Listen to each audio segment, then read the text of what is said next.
이사야가 히스기야에게 말하였다. 주님의 말씀을 들으십시오.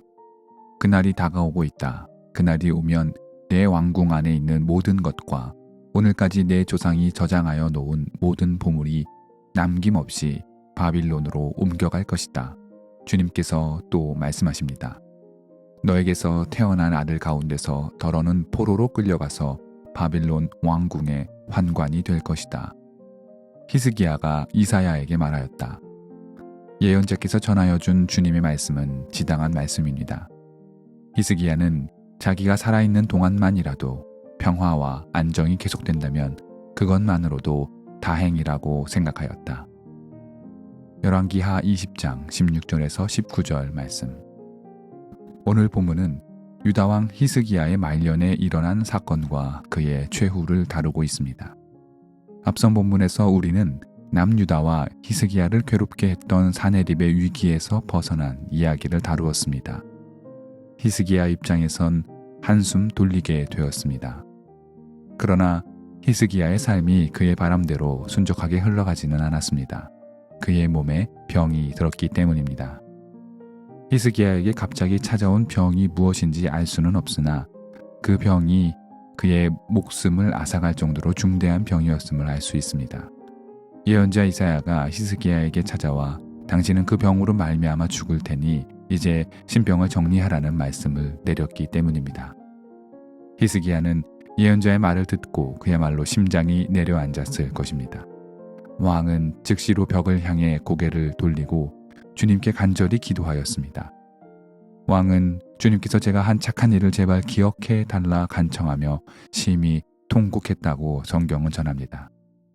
생명의 위기의 순간에 다른 힘을 의지한 것이 아니라 하나님께 매달렸다는 점에서 히스기야의 신앙과 믿음이 큽니다.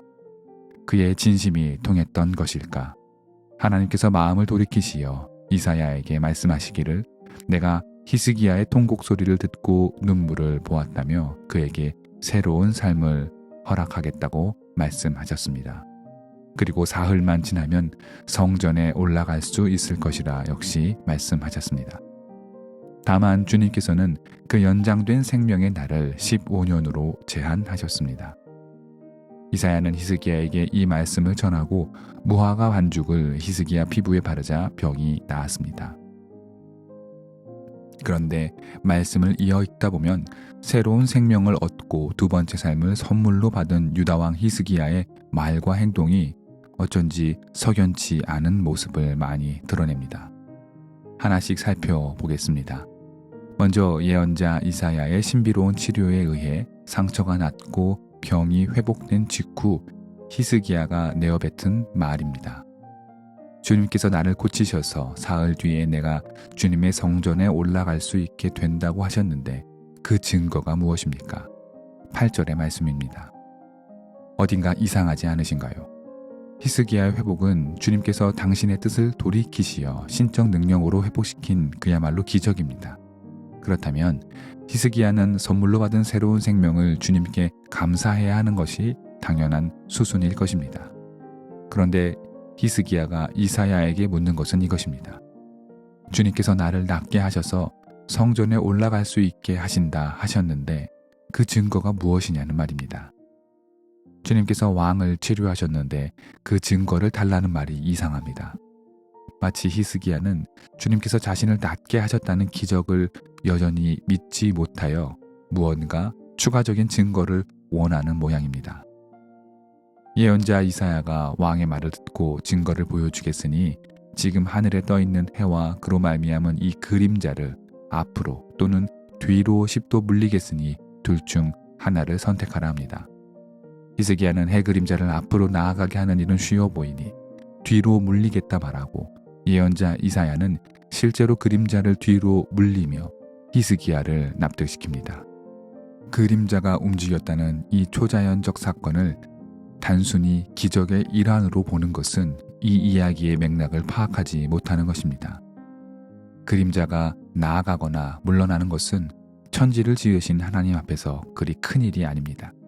문제는 히스기야가 주님께 기적의 증거를 요구했고 그 요구에 대해서도 마치 흥정을 하듯 하나님의 증거를 구하는 왕의 모습이 결코 하나님의 사람답다 말하기 어려움을 보여주고 있는 것입니다. 히스기야의 이해할 수 없는 행위는 이어집니다. 왕의 중환병이 나았다는 소식을 듣고 바벨로니아의 왕이 찾아왔습니다. 그는 친서와 예물을 히스기야에게 보냈는데 히스기야는 신이 났는지 그들을 반가이 대하며 보물창고에 있는 은과 금과 향료와 향유를 내어주고 무기고와 창고에 있는 것들을 다 보여주었습니다. 그야말로 왕국의 살림을 그리고 군사력의 정도까지 상대방 국에게 다 내어준 것이나 다름없습니다. 아무리 생각해도 이해하기 어렵습니다.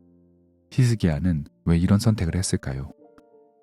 이방 나라의 지도자가 유다를 찾아 유다 왕을 칭송하고 그에게 제물을 바치는 경우가 종종 있었는데 가장 성대했던 기억은 역시 솔로몬의 지세 때일 것입니다. 우리가 알고 있듯 솔로몬이 크고 화려한 궁정을 지었을 때 이방 나라들이 제물을 보내왔고 특히 시바의 여왕이 솔로몬을 찾아왔던 기억을 유다 왕국은 갖고 있습니다.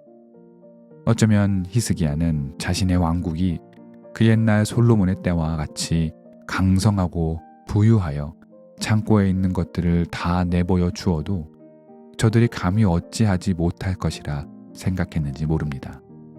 그러나 열왕기를 읽고 있는 우리들은 알고 있습니다. 북이스라엘은 이미 패망하여 없어졌고 남유다의 운명 또한 그리 멀게 남지 않았다는 것을 말이지요. 이사야 예언자는 왕의 행동에 문제가 있음을 지적하며 왕이 지금 어떤 행동을 했는지 묻습니다. 그런데 히스기야의 대답이 가관입니다. 그의 말입니다. 그들은 나의 궁궐 안에 있는 모든 것을 보았고 나의 창고 안에 있는 것도 그들이 못 본 것은 하나도 없습니다. 15절 하반절의 말씀입니다. 아무리 생각해도 히스기야는 자신이 지금 무엇을 잘못했는지 알지 못하는 것 같습니다. 그는 정녕 나의 조상 솔로몬 선왕께서도 하신 일인데 나라고 그것을 하지 못하랴 하는 생각이 들 수밖에 없는 것 같습니다. 예언자는 두말하지 않고 왕에게 무서운 예언을 내립니다. 오늘 왕께서 바벨로니아의 왕에게 왕궁의 모든 것을 보여주었듯 그 모든 것을 하나도 남김없이 바벨로니아에게 빼앗길 것이며 재물과 폐물만이 아니라 왕의 아들 가운데 일부도 그들의 포로가 될 것이라 말합니다. 우리는 이사야의 이 말이 머지않아 그대로 이루어졌음을 알고 있습니다. 그런데 놀라운 것은 히스기야의 반응입니다. 그는 말하길 예언자께서 전하여 준 주님의 말씀은 지당한 말씀입니다 라고 합니다. 왕국이 바빌로니아에 의해 유린당할 것이며 왕의 아들도 포로로 잡힐 것이라는 엄중한 예언을 들은 왕이라면 그 앞에 무릎을 꿇고 하나님께 용서를 빌어야 하는데 그는 마치 조소하듯 예언자의 말씀대로 이루어질 것이라고 말하고 있는 것입니다. 히스기야에게 왕국과 백성들은 도대체 어떤 의미인지 가늠하기 어렵습니다. 이쯤 되면 그가 받은 15년의 선물 같은 생명이 오히려 그의 총기를 흐트려 놓은 것은 아닌가 생각이 들기조차 합니다. 열왕기의 저자도 말하길 히스기야는 자기가 살아있는 동안만이라도 평화와 안정이 계속된다면 그것만으로도 다행이라고 생각하였다 말합니다. 히스기야의 말년이 이토록 납득하기 힘든 일련의 태도와 역사인식은 우리에게 당혹감을 줍니다. 그리고 히스기야는 숨을 거둡니다. 그는 마지막까지 어쩌면 속편한 삶을 살며 왕국의 멸망이 나의 일이 아니라고 생각했던 것 같습니다. 물론 이것을 확증하기는 어렵습니다. 그러나 한 가지 확실한 것은 적어도 히스기야가 하나님께 받은 15년의 삶을 성실히 살아내지는 못했다는 것입니다. 오로지 덤으로 받은 이 15년을 안전하고 무탈하게만 지나가길 바랐다는 것이지요. 하나님은 우리를 사랑하시기에 우리를 위해 많은 선한 길을 준비해 두고 계시며 우리가 알게 또는 모르게 우리를 바른 길로 이끌어 주십니다. 그렇다면 우리에겐 분명한 책임이 있습니다. 주님 주신 길을 바르게 걸어가는 것, 그것은 우리의 책임이고 몫입니다. 히스기야는 책임을 져버린 안타까운 왕입니다. 주님이 우리를 구하셨다면 우리는 주님의 길을 성실히 걸어 나가야 할 것입니다.